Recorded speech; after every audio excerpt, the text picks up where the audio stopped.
ito po ang ating menu for today. For this video, ayan, iba-balance natin ang ating mixed veggies.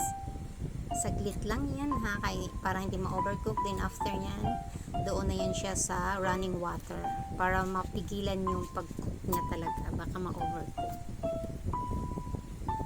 Tinakpan ko para hindi maglalabasan yung mag-overflow at matatapon yung gulay. So ayan, mayroon na tayong oil and butter.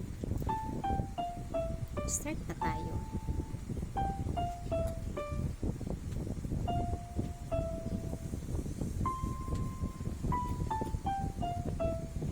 Ayan, no meat po tayo. Ang pinaka-meat natin is yung tainga ng daga or yung dried mushroom.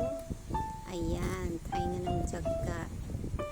No meat tayo sa ating veggies. So ito na po, nagsama-sama na natin. Ganun lang kasimple naman to. Healthy to. Then lagyan nyo lang ng mga seasoning. So minsan kailangan talaga no meat, pero kailangan pa rin natin kumain ng meat. So madalas po kami nagbi-veggies ng walang meat kasi kumakain din naman ng solid meat. Ganun. Ayan na siya. So ito hindi na to matagal natin lutuin. So inaano lang natin siya with butter and the seasoning.